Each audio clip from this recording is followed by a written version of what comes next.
नमस्कार मेरे सभी प्रिय छात्र एवं छात्राओं।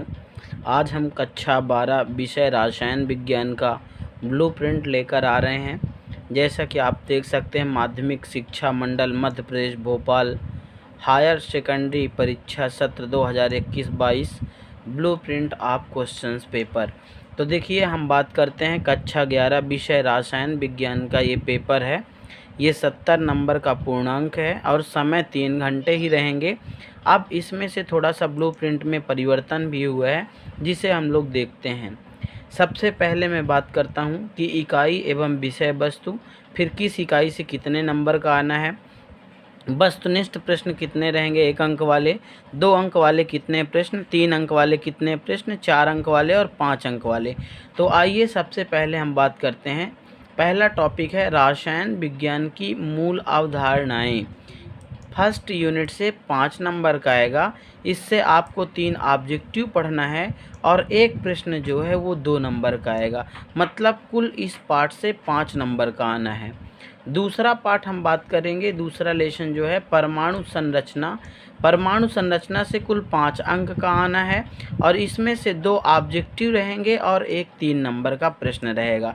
मैं आपको बता दूं कि इसमें से 30% जो सिलेबस है वो आपका केमिस्ट्री सिलेबस रिड्यूस हुआ है, जिसके बारे में हम अभी बाद में बात करते हैं कि फर्स्ट यूनिट से हमको क्या छोड़ना है, सेकंड से क्या छोड़ना है। पहले हम ब्लूप्रिंट की बात करते हैं कि किस यूनिट से कितने नंबर का आना है और कैसे प्रश्न आएंगे। लेसन थर्ड है तत्वों का वर्गीकरण एवं गुणों में आवर्तिता। ये पार्ट भी बहुत महत्वपूर्ण है, इससे बहुत प्रश्न कट भी चुके हैं। इससे भी कुल 5 नंबर का आएगा। 3 नंबर के वस्तुनिष्ठ प्रश्न रहेंगे 1-1 नंबर वाले और 2 अंक वाला एक प्रश्न रहेगा। इसके बाद हम बात करते हैं अध्याय लेसन 4 रासायनिक आबंधन तथा आणविक संरचना। इससे कुल 4 अंक का आएगा। देख लेना है, 2 ऑब्जेक्टिव रहेंगे और एक 2 नंबर का प्रश्न आएगा। फिर अगला है द्रव्य की अवस्थाएं। द्रव्य की अवस्थाएं इस यूनिट से कुल 5 नंबर का आएगा। इस पार्ट से अपने को ऑब्जेक्टिव नहीं पढ़ना है। एक 2 नंबर का प्रश्न रहेगा और एक 3 नंबर का प्रश्न रहेगा। कुल 2 प्रश्न आना है इस अध्याय से। अध्याय 6 ऊष्मागतिकी थर्मोडायनामिक्स। इससे हम लोग देखते हैं कुल 6 नंबर का ही आएगा। 6 लेसन से 6 नंबर का ही आएगा। 2 ऑब्जेक्टिव रहेंगे, 1-1 नंबर वाले प्रश्न रहेंगे और एक 4 नंबर वाला प्रश्न रहेगा।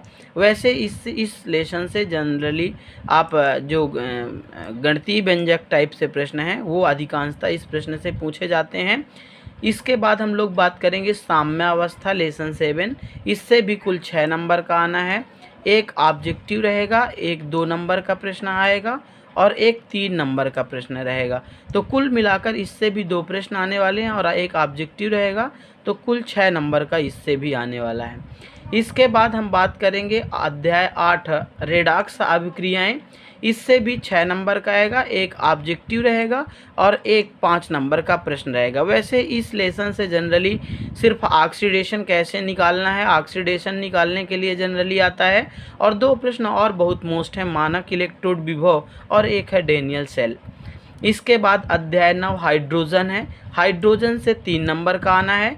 इस लेसन से कोई भी प्रश्न नहीं आया करते हैं, इससे केवल आपको ऑब्जेक्टिव पढ़ना है बस। वस्तुनिष्ठ प्रश्न के अलावा इस अध्याय से देख लीजिए, यहाँ पे कोई भी प्रश्न नहीं आ रहे हैं, तो इस लेसन से अपने को प्रश्न नहीं पढ़ना है। फिर इसके बाद हम बात करते हैं लेसन 10 एस ब्लॉक के तत्व। यस ब्लॉक के तत्व से कुल 5 नंबर का आएगा। एक 3 नंबर के ऑब्जेक्टिव टाइप 1-1 नंबर वाले प्रश्न रहेंगे और एक 2 नंबर का प्रश्न रहेगा। इस बार मैं आपको बता दूं, इस 2-2 नंबर वाले 8 प्रश्न आने वाले हैं, इसलिए हर यूनिट से अधिकांशतः 2 पार्ट के प्रश्न 2 नंबर वाले प्रश्न आ रहे हैं। फिर लेसन 11.1 और 11.2 जो है पी ब्लॉक के तत्व। इससे कुल 6 नंबर का आने वाला है। 6 नंबर में आप एक ऑब्जेक्टिव आएगा और एक 5 नंबर का प्रश्न रहेगा। ये भी अच्छी यूनिट है। फिर इसके बाद हम ऑर्गेनिक केमिस्ट्री की बात करते हैं। 12 और 13 ये दोनों यूनिट ऑर्गेनिक केमिस्ट्री हैं। वैसे आपको बता दूं, केमिस्ट्री में 11th में कुल 14 लेसन हैं, लेकिन यहाँ पे देखिए 13 ही लेसन दिए गए हैं। एक लेसन जो है वो लगभग पूरा हट गया है। आपको बता दूं 11th में भी 12th की भांति 30% सिलेबस कम हुआ है और इसके आधार पे जो सिलेबस रिड्यूस हुआ है वो आपके पेपर में नहीं आएगा। अब हम बात करते हैं यहाँ पे लेसन 12 ऑर्गेनिक केमिस्ट्री है। यहाँ से कार्बनिक रसायन, कुछ आधारभूत सिद्धांत तथा तकनीकी, इससे कुल 8 नंबर का आने वाला है। 4 नंबर के ऑब्जेक्टिव 1-1 नंबर वाले प्रश्न रहेंगे और 2 प्रश्न 2-2 नंबर वाले रहेंगे। तो इस प्रकार से कुल 8 नंबर का इससे आने वाला है। फिर इसके बाद ये भी ऑर्गेनिक केमिस्ट्री में आएगा हाइड्रोकार्बन। ये दोनों यूनिट जो हैं बहुमूल्य हैं बेस के लिए भी। यदि आप इन यूनिटों को अच्छे से पढ़ते हैं तो 12th में आपको ऑर्गेनिक केमिस्ट्री पढ़ने में बहुत आसानी होगी। तो ये लास्ट की जो 2 यूनिट हैं बहुत मोस्ट हैं। लेसन 13 हाइड्रोकार्बन की मैं बात करूं, इससे 6 नंबर का आने वाला है। 3 नंबर के 1-1 प्रश्न, 1-1 नंबर वाले प्रश्न रहेंगे और एक 3 नंबर का प्रश्न रहेगा। तो इस प्रकार दोस्तों, जैसे कि मैंने पहले ही बताया कि ये माध्यमिक शिक्षा मंडल मध्य प्रदेश भोपाल से आया हुआ है ब्लूप्रिंट। इसी के आधार पे आपके रसायन विज्ञान का पेपर होगा। पेपर कुल 70 अंक का पूर्णांक रहेगा और समय 3 घंटे। तो ये देखिए यहाँ पे अब मैं एनालिसिस कर दूँ एक बार कि 70 नंबर का कुल पेपर रहेगा। आपके 40% ऑब्जेक्टिव रहेंगे। 70 का पूर्णांक है तो कुल ऑब्जेक्टिव 28 के रहेंगे। 7 अंक वाले सही विकल्प, 7 अंक वाले रिक्त स्थान, 7 अंक की सही जोड़ी और एक वाक्य में उत्तर 7 अंक के होंगे। इसके बाद 8 प्रश्न आएंगे 2-2 नंबर के, तो 2-8 16। फिर 3 नंबर वाले 4 प्रश्न रहेंगे, तो ये 3 चौको 12।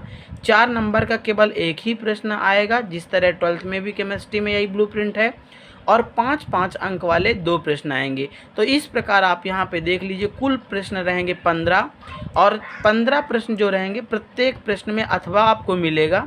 और जो ये 4 प्रश्न जो हैं सही विकल्प हैं और रिक्त स्थान है, सही जोड़ी और एक वाक्य में उत्तर, इनमें अथवा नहीं रहेगा। कुल मिलाकर के आपके केमिस्ट्री के पेपर में 19 प्रश्न आने वाले हैं। 1 से 4 तक वस्तुनिष्ठ प्रश्न रहेंगे जिनमें अथवा नहीं रहेगा। प्रश्न क्रमांक 5 से लेकर प्रश्न क्रमांक 19 तक अथवा हर प्रश्न में रहेगा। जो आप सही समझें उसको सॉल्व करना है। आप लोगों को एक ध्यान और रखना है पेपर देते समय कि आप लोग 11th स्टैंडर्ड के स्टूडेंट हैं, तो आपको इसमें थोड़ा सा अच्छे से लिखना है। कभी कभी मैं देखता हूं कि बच्चे वही 10th वाली एक लाइन की परिभाषा लिख देते हैं और पूरे नंबर की आशा करते हैं। तो इसलिए आप लोग थोड़ा सा अच्छे से लिखें। देखिए, प्रश्न पत्र निर्माण हेतु विशेष निर्देश, इसकी भी हम लोग बात कर लें। प्रश्न क्रमांक 1 से 4 तक 28 वस्तुनिष्ठ प्रश्न होंगे। जैसा कि मैंने बताया कि इस साल से 40% ऑब्जेक्टिव आएंगे, तो 70 का पूर्णांक है तो 70 का 40% 28 होगा। फिर इसके बाद सही विकल्प 7 अंक के, जैसे मैंने ऊपर बताया। रिक्त स्थान भी 7 अंक के होंगे, सही जोड़ी भी 7 अंक की होंगी। एक वाक्य में उत्तर भी 7 अंक के संबंधित प्रश्न होंगे। प्रत्येक प्रश्न पर 1 अंक निर्धारित होगा, मतलब कुल 28 नंबर के रहेंगे। और जैसे कि मैंने बताया कि प्रश्न क्रमांक 5 से लेकर 19 तक सभी प्रश्न में अथवा रहेगा। देखिए, जो अति लघु उत्तरीय प्रश्न रहेंगे 2 अंक वाले, उनको लगभग 30 शब्दों में लिखिए। उसका एग्जाम्पल जरूर लिखिए या उससे रिलेटेड थोड़ा सा अच्छे से लिखें। लघु उत्तरीय प्रश्न जो हैं वो 3 अंक वाले जो आएंगे उनको लगभग आपको 75 शब्दों में लिखना है। जो विश्लेषणात्मक प्रश्न हैं, जो बड़े प्रश्न आएंगे 4-5 में, उनको कम से कम 120 शब्दों में लिखना है। देखिए, यहाँ पे लिखा भी है कि आप 40% वस्तुनिष्ठ प्रश्न होंगे, 40% जो होंगे पाठ्य वस्तु पर आधारित प्रश्न होंगे और 20% विश्लेषणात्मक प्रश्न होंगे। यहाँ भी देखिए नोट 3rd पॉइंट पे लिखा हुआ है कि सत्र 2021-22 में हेतु कम किए गए पाठ्यक्रम से प्रश्न पत्र में प्रश्न नहीं दिए जाएंगे। मतलब जो मैंने अभी आपको बताया कि जो सिलेबस रिड्यूस हो गया है वो सिलेबस आपके पेपर में नहीं आएगा। अब हम बात करते हैं, एक बार आप ब्लूप्रिंट और अच्छे से देख लीजिए। मैं तो कहता हूँ सभी लोग अपनी नोट्स बुक में लिख लें कि किस यूनिट से कितने नंबर का आएगा, कैसे आएगा, क्या। तो ये आपको दिख भी रही है मेरी स्क्रीन पे ब्लूप्रिंट, तो इसको आप लोग पहले भली भांति अपने फेयर में लिख लें। इसके बाद देखिए हम बात करते हैं कौन कौन से चैप्टर सिलेबस में हट गए हैं, उनकी बात करिए। तो देखिए लिखा है कक्षा 11वीं विषय रसायन विज्ञान, कम किए गए पाठ्यक्रम की विषय वस्तु। तो पुस्तक विषय वस्तु का नाम, इकाई खंड, अध्याय। तो पहली यूनिट से जो है वो 3 चैप्टर हटे हैं केवल। पहला है द्रव्य की प्रकृति, दूसरा है डाल्टन का परमाणु सिद्धांत और तीसरा परमाणु द्रव्यमान। तीनों चैप्टर अपने को छोड़ देना, नहीं पढ़ना है। दूसरे यूनिट से आ जाओ आप, अब परमाणविक कण, परमाणु मॉडल, जो परमाणु मॉडल थॉमसन, रदरफोर्ड, बोहर है, उनको नहीं पढ़ना है। अब बोहर के परमाणु मॉडल के विकास की पृष्ठभूमि, तो 3 चैप्टर इसमें भी छोड़ देना है। लेसन 3 में आ जाओ, इसमें बहुत ज़्यादा सिलेबस रिड्यूस हुआ है। जैसे तत्वों का वर्गीकरण क्यों आवश्यक है, तो पूरा वर्गीकरण मोस्ट नहीं है, इसको छोड़ देना है। और दूसरा आवर्त सारणी की उत्पत्ति, तो इसको छोड़ना है। अपने को जनरली इस लेसन में सीधे आवर्तिता पढ़ना है बस। लेसन 4 में आ जाइए, तो इसमें रासायनिक आबंधन तथा आणविक संरचना में आपको फार्मल आवेश, समनाभिकीय द्विपरमाणु में आबंधन, और एक मोस्ट चैप्टर यहाँ से हट जाता है हाइड्रोजन आबंधन। तो हाइड्रोजन आबंध नहीं पढ़ना, ना उसके प्रकार पढ़ना, ना एग्जाम्पल। तो इस प्रकार से 4 लेसन में ये 3 चैप्टर रिड्यूस हो गए। अब हम लेसन 5 की बात करते हैं, द्रव्य की अवस्थाएं। इससे 3 चैप्टर हटे, अंतरा आणविक बल, जो अणुओं के बीच बल होते हैं, गतिज ऊर्जा एवं अणु गति, इसको भी नहीं पढ़ना है, और आदर्श गैस से होने वाला विचलन, तो 3 चैप्टर इसके भी हैं, ये भी चैप्टर तीनों हट चुके हैं। लेसन 6 की बात करें, ऊष्मागतिकी। ऊष्मागतिकी में केवल 2 ही प्रश्न हटे हैं, स्वप्रवर्तिता और दूसरा गिब्स ऊर्जा परिवर्तन एवं साम्यावस्था। तो गिब्स ऊर्जा, गिब्स-हेल्महोल्ट्ज़ समीकरण, इसको भी अपने को नहीं पढ़ना है, मतलब दोनों चैप्टर ये यहाँ से हट चुके हैं। फिर साम्यावस्था की हम बात करें लेसन 7 की, तो साम्यावस्था में केवल 2 चैप्टर हटे हैं, अम्ल क्षारकों का आयनन कैसे होता है, और दूसरा बफर विलयन से रिलेटेड। पूरा कुछ नहीं पढ़ना है कि बफर विलयन क्या है, बफर विलयन की क्रिया विधि, बफर विलयन के प्रकार, तो ये चैप्टर अपने को छोड़ देना है 7 पार्ट में। नेक्स्ट लेसन 8 की बात करिए, रिडॉक्स अपक्रियाएँ। तो रिडॉक्स अपक्रियाओं में यहाँ पे वैसे जैसे मैंने बताया था इलेक्ट्रोड प्रक्रम मोस्ट है, पर यहाँ पे हट चुका है, और ये दूसरा रिडॉक्स अपक्रियाओं के जो प्रारूप है, ये 2 चैप्टर 8 लेसन में छोड़ना है। लेसन 9, इस यूनिट से तो मैं आपको बताऊं, यदि ऑब्जेक्टिव आ रहे हैं तो आप कुछ भी मत छोड़िए, क्योंकि आपको पता है केमिस्ट्री में 9 यूनिट एक ऐसी यूनिट है 11th के लिए कि 9 यूनिट से कोई भी प्रश्न नहीं आएगा, सिर्फ ऑब्जेक्टिव आएंगे। तो मैं कहूँगा कि आप 9 पार्ट से कुछ मत छोड़िए, आप पूरा पढ़ लीजिए 9 पार्ट।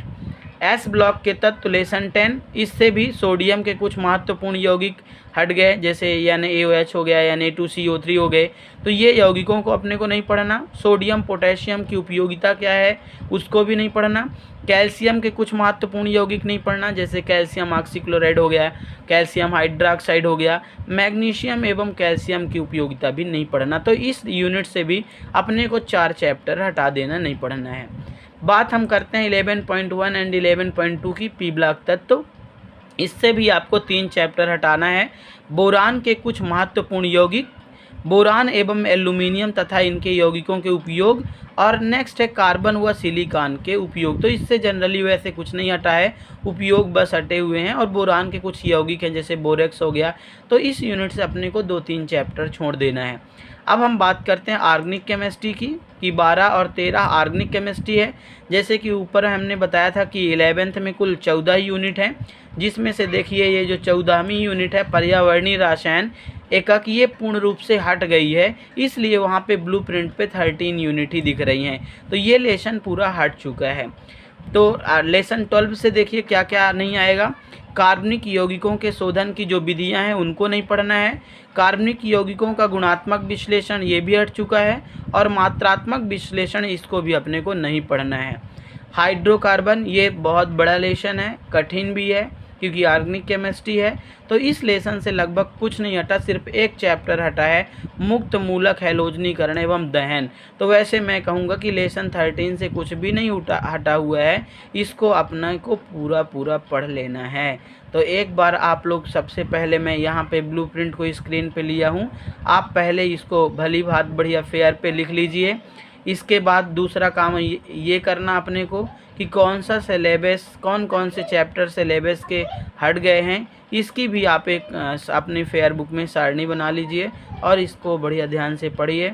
धन्यवाद। यदि मेरी वीडियो अच्छी लगी हो तो लाइक, सब्सक्राइब और शेयर ज़रूर करें। धन्यवाद।